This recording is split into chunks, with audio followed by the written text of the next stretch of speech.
Jadi nggak serta-merta tidur 8 jam itu pasti sehat. Karena bisa jadi tidurnya 8 jam, tapi tidurnya fase dangkal atau light sleep. Untuk memahami light sleep itu apa atau deep sleep itu apa, kita harus tahu dulu stadium-stadium tidur.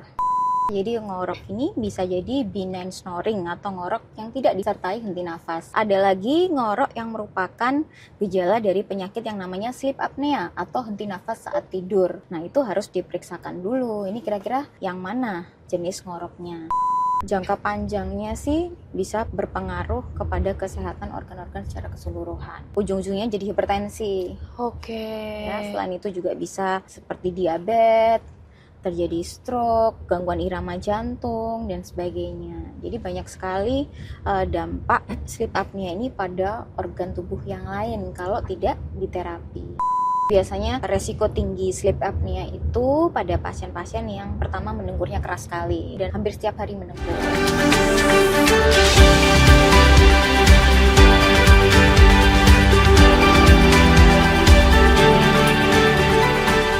Halo sahabat Siloam, kembali lagi dengan Health Talk on Wheels bersama saya Dr. Rere. Hari ini saya nggak sendirian lagi, saya akan bersama dengan Dr. Vidiana, spesialis neurologi dari Siloam Hospital Surabaya. Halo dok.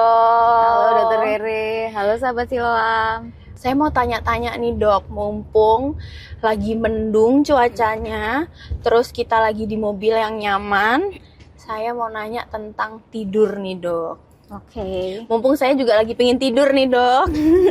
Dingin ya? Dingin dok. Jadi dok, kualitas tidur yang baik itu tidur yang seperti apa ya dok ya?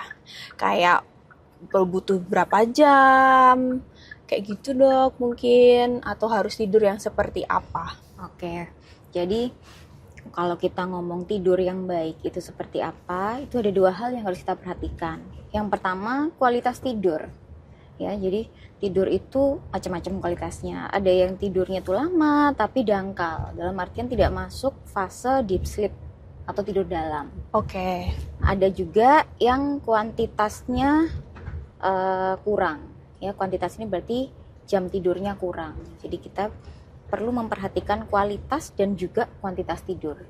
Jadi nggak serta-merta tidur 8 jam itu pasti sehat. Karena bisa jadi tidurnya 8 jam. Tapi tidurnya fase dangkal atau light sleep.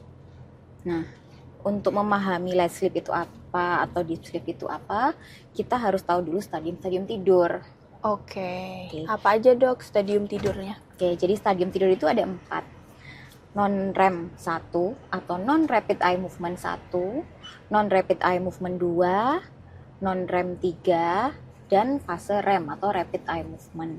Nah, fase rapid eye movement ini adalah fase di mana kita itu mengalami yang namanya mimpi. Oke. Kalau kita ngomong light sleep, berarti stadiumnya cuma sampai non-REM 1, non-REM 2 aja.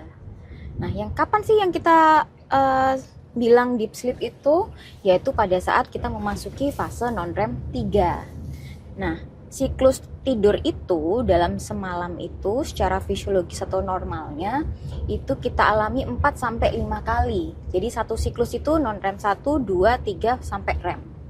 Itu satu siklus. Satu siklus tidur ya dok. Makanya kalau ada orang yang mengatakan, oh saya tadi malam mimpi 4-5 seri, itu wajar dan normal. Karena apa? Normalnya memang kita mengalami 4-5 kali siklus tidur dalam semalam. Nah, berarti ada 4-5 kali fase REM.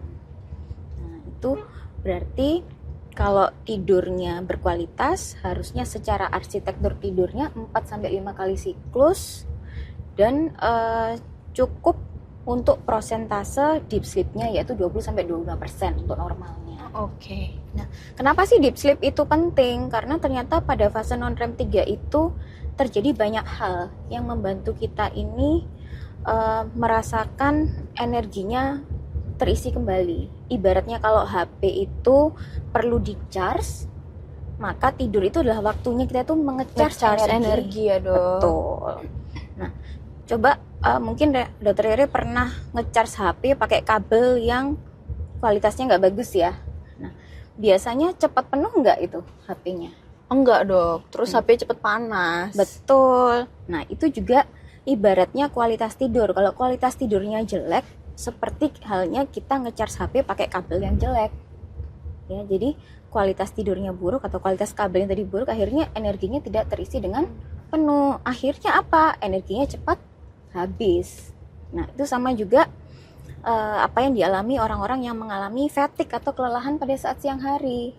Jadi karena kualitas tidurnya buruk, mereka cepat sekali mengalami kelelahan, ngantuk yang berlebihan saat siang hari.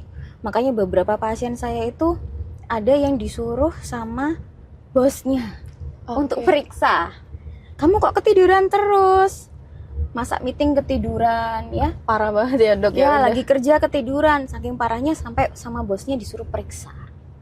Nah, itu salah satu contoh bagaimana tidur yang tidak berkualitas itu mempengaruhi istilahnya produktivitas kita sehari-hari. Berarti tidur yang tidak berkualitas itu seperti apa ya dok ya? Misal ngorok atau tidur sambil jalan gitu dok? Nah, kalau tidur yang tidak berkualitas itu dampaknya bisa macam-macam ya. Dampak jangka pendek maupun dampak jangka panjang. Dampak jangka pendek ini biasanya cepat lelah ya. Terus ngantuk berlebihan saat siang hari atau excessive daytime sleepiness.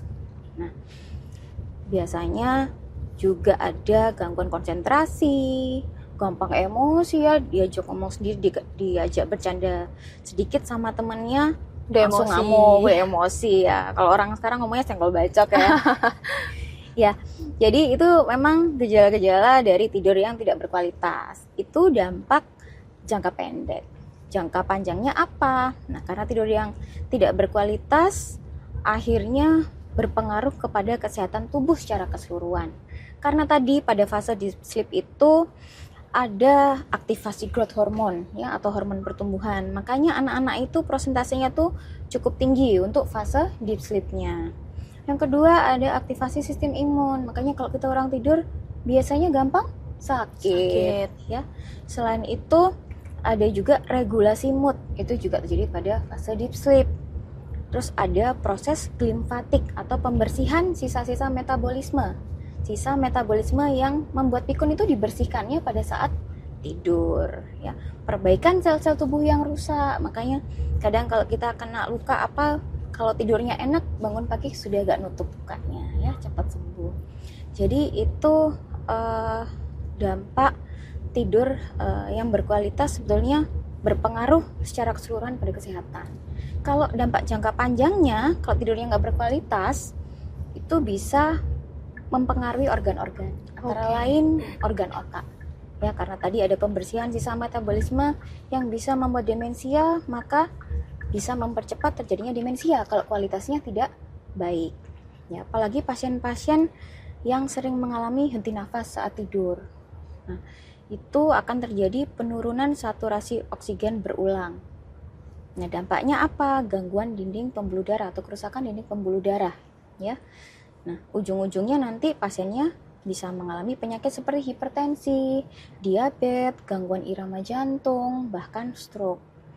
Berarti tidur itu sepenting itu ya dok ya, semua dari mood, organ-organ semuanya bisa dipengaruhi oleh kualitas tidur itu sendiri ya dok ya? Betul. Nah dok, terus kalau pada orang-orang yang tidurnya suka ngorok nih dok, gimana? Karena keluarga saya itu tuh kalau kumpul bareng kita suka tidur bareng kan dok, rame-rame. Itu suka ada yang ngorok dok. Dan itu kan mengganggu ya dok ya, apalagi kalau yang susah tidur gitu. Sebenarnya ngorok itu normal nggak sih dok? Nah, itu ada dua hal ya. Jadi ngorok ini bisa jadi benign snoring atau ngorok yang tidak disertai henti nafas. Ada lagi ngorok yang merupakan gejala dari penyakit yang namanya sleep apnea atau henti nafas saat tidur. Nah, itu harus diperiksakan dulu. Ini kira-kira yang mana jenis ngoroknya. Nah, kalau ngoroknya ini disertai henti nafas saat tidur ya, biasanya pasiennya ini ngoroknya juga keras ya, sampai kedengaran ke kamar sebelah biasanya. Terutama mungkin tadi ya, saudaranya Rere tadi yang ini mengalami gangguan, nggak bisa tidur juga ya. Nah, kadang-kadang pasien-pasien itu juga memang disuruh oleh pasangannya, berobat. Karena pasangannya juga terpengaruh, nggak bisa tidur juga. Iya dok, suka keganggu kan dok kalau ngorok gitu. Betul. Nah, ngorok yang berbahaya itu selain mendengkur keras juga biasanya disertai henti nafas ya. Kadang-kadang pasiennya ini bangun dengan batuk-batuk atau rasa tercekik atau tiba-tiba tersedak saat tidur. Itu juga merupakan salah satu tanda bahwa ngoroknya ini dicurigai sleep apnea dan itu perlu diperiksakan. Jadi sleep apnea ini di tengah-tengah tidurnya ada seperti henti nafasnya gitu ya dok ya? Betul. Jadi sebahaya apa dok kalau orang yang mengalami sleep apnea ini? Nah, untuk jangka panjangnya sih bisa berpengaruh kepada kesehatan organ-organ secara keseluruhan. Paling banyak ini biasanya ujung-ujungnya jadi hipertensi. Oke. Ya, selain itu juga bisa seperti diabetes, terjadi stroke, gangguan irama jantung dan sebagainya. Jadi banyak sekali dampak sleep apnea ini pada organ tubuh yang lain kalau tidak diterapi. Yang mengalami sleep apnea itu siapa aja ya dok ya? Atau bisa semua yang ngorok itu sleep apnea atau pada kondisi orang khusus gitu dok? Oke, jadi biasanya resiko tinggi sleep apnea itu pada pasien-pasien yang pertama mendengkurnya keras sekali ya dan hampir setiap hari mendengkur. Yang kedua ada periode henti nafas yang disaksikan oleh keluarga atau partner tidurnya. Lalu ada hipertensi biasanya. Oke. Ya. Dan saat bangun pasien ini tidak merasa fresh. Kadang bangun dengan nyeri kepala, bangun badan pegel semua atau bangun masih ngantuk.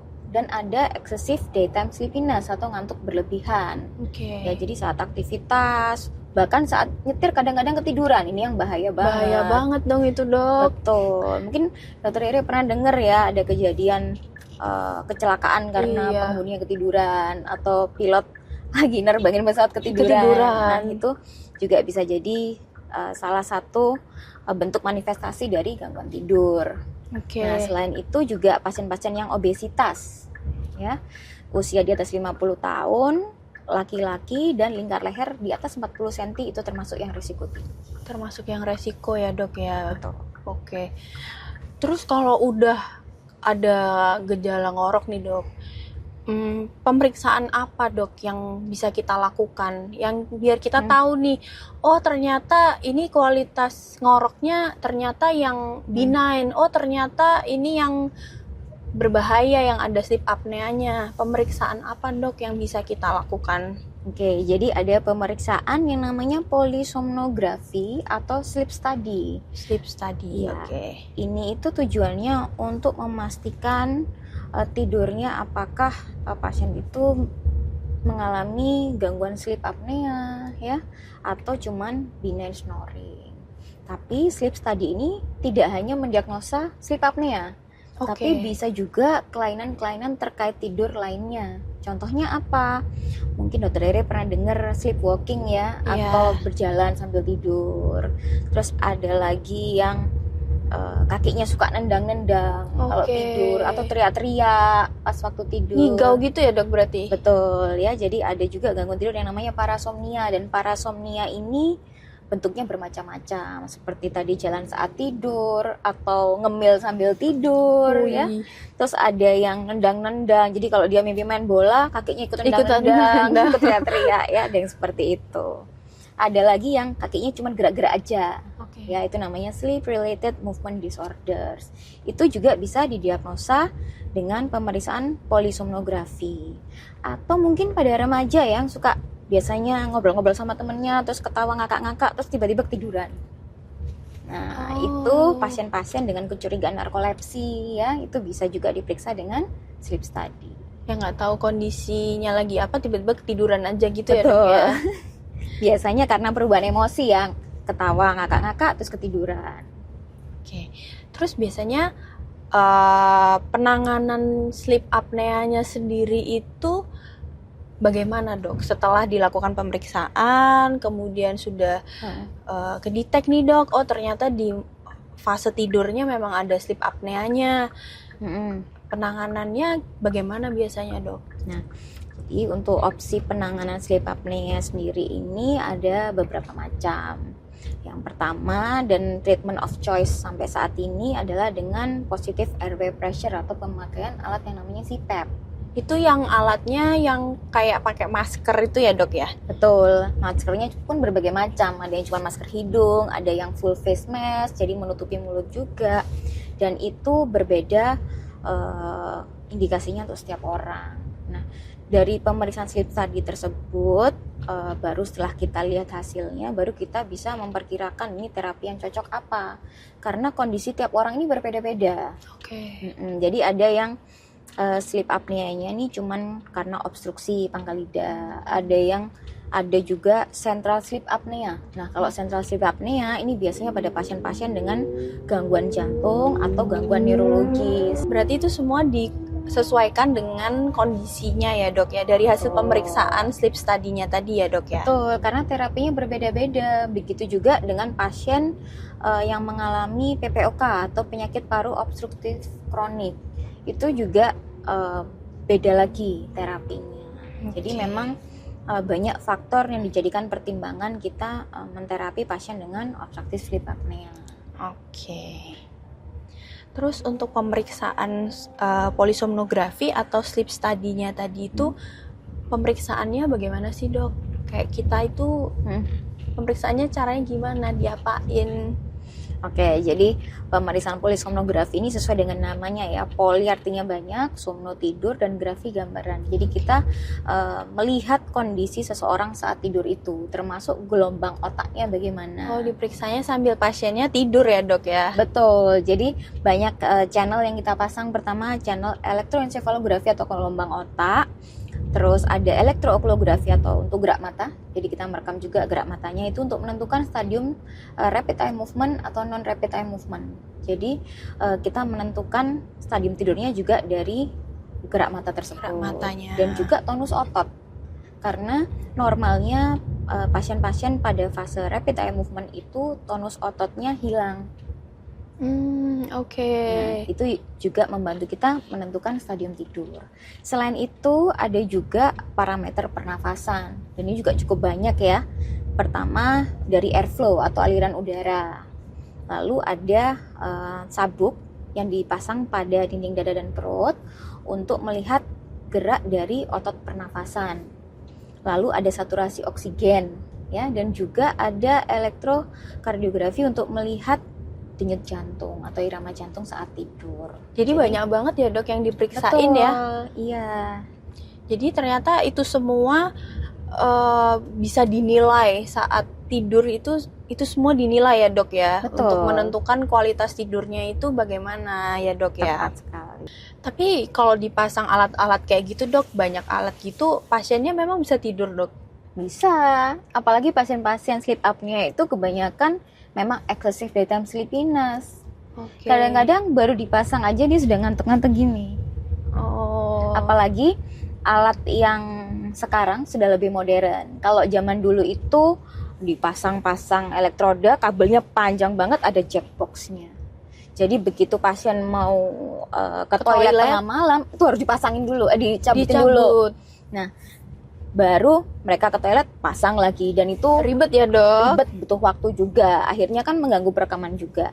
Kalau alat yang dimiliki oleh Siloam Hospital Surabaya saat ini kebetulan PSG-nya sudah yang level 1, jadi yang channelnya lengkap tadi ya. Oke. Tadi saya belum mention ya, kalau PSG itu ada 4 tipe, ada level 4 itu cuma saturasi oksigen aja, level 3 itu cuma breathing pattern aja yang dianalisa. Level 2 dan level 1 ini hampir sama, channelnya lengkap, tapi level 2 ini tanpa CCTV. Oke. Nah, yang dimiliki oleh Siloam sekarang ini adalah yang tipe 1 atau tipe level 1 yang paling tinggi. Berarti kita ada CCTV-nya ya dok ya, bisa dipantau. Betul. Dan selalu didampingi teknisi saat perekaman malam hari. Oke. Jadi kalau pasien ada apa-apa bisa cepat ditangani. Bisa cepat. Betul.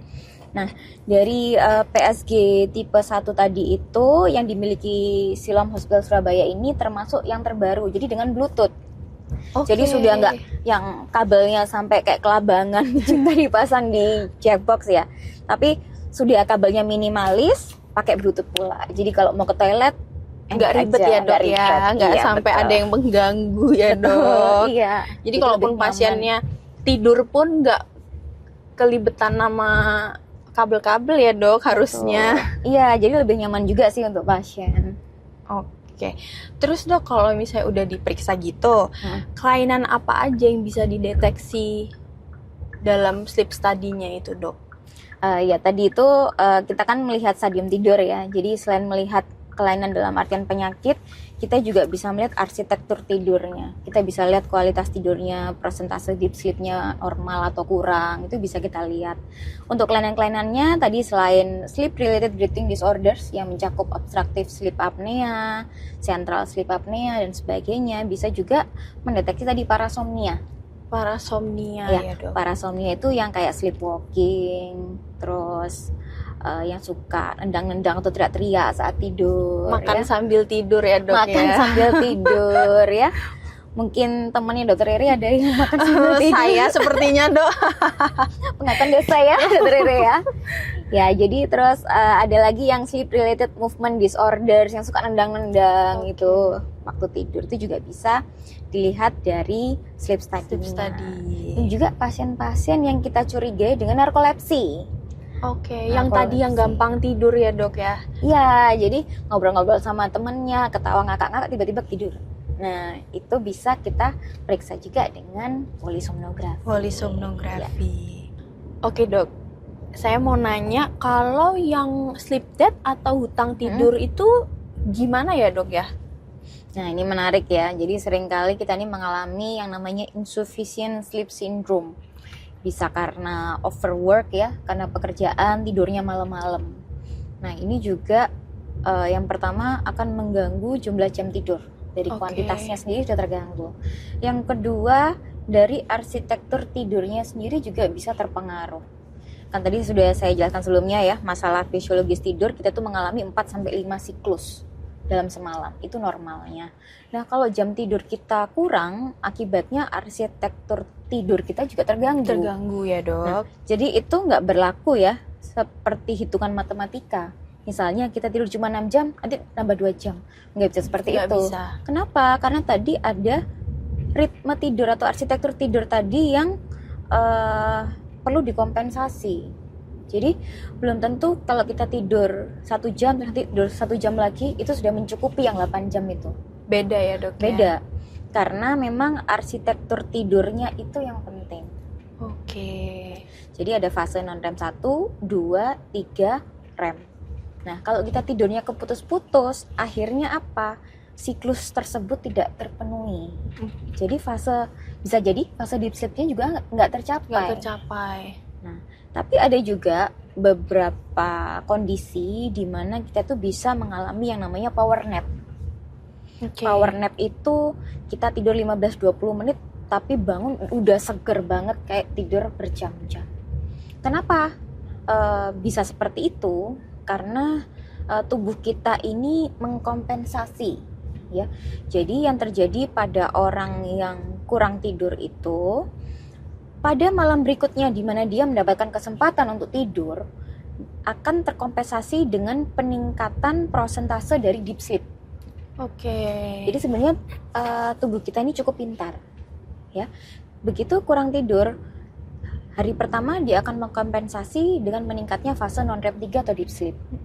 Hari kedua setelah kurang tidur, dia akan mengkompensasi dengan meningkatkan prosentase fase REM atau rapid eye movement.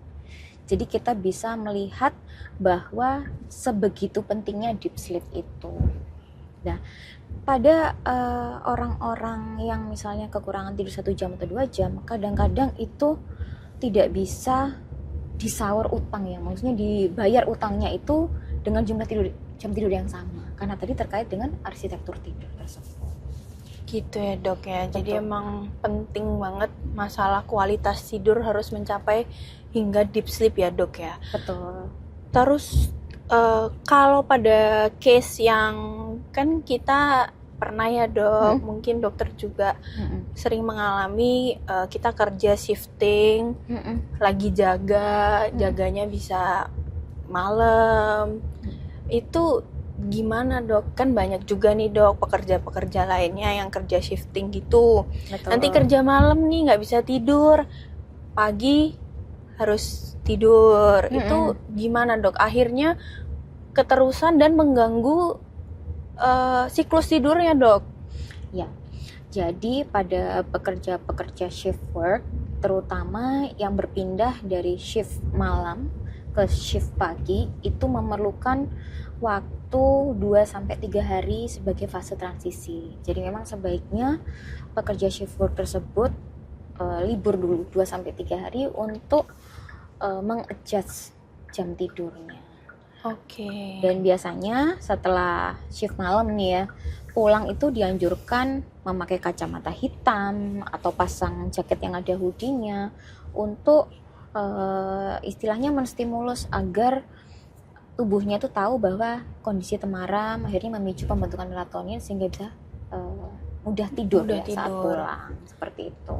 Jadi ada cara-caranya juga ya dok ya. Betul. Buat ngebantu tetap bisa punya kualitas tidur yang baik ya dok. Betul. Mungkin terakhir kita mau ada pertanyaan tentang mitos atau fakta ya dok ya. Boleh.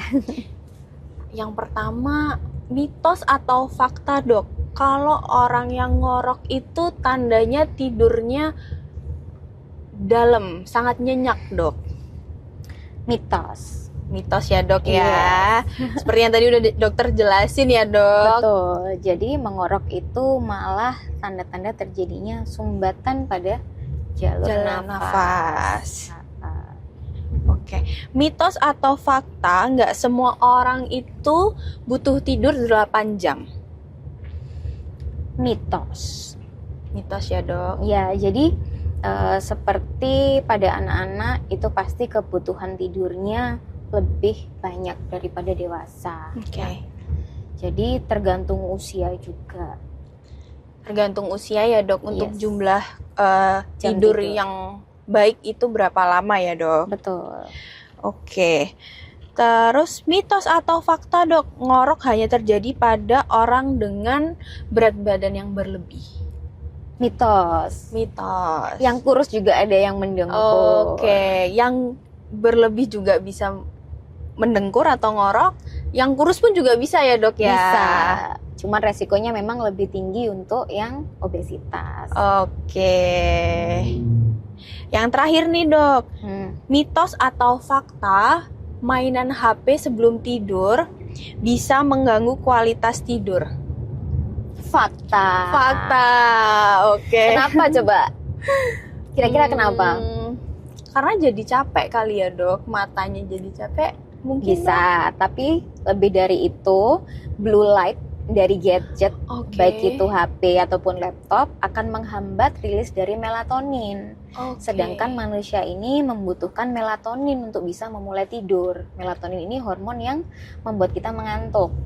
Nah, jadi paparan blue light ini yang membuat sleep latency atau onset tidur kita jadi lebih panjang. Makanya sulit tidur kalau habis main HP.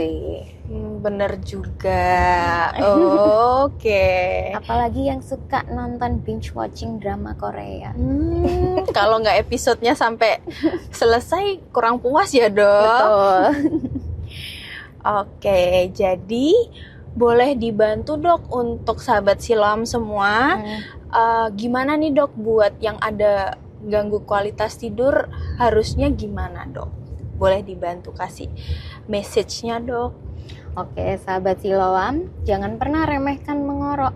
Karena mengorok berarti bisa jadi pertanda kualitas tidur tidak baik. Dan kualitas tidur yang baik bisa membuat kita menjadi lebih sehat. Jika Anda mengalami gangguan tidur, baik mengorok ataupun yang lain, segera periksakan ke Siloam Hospital Surabaya.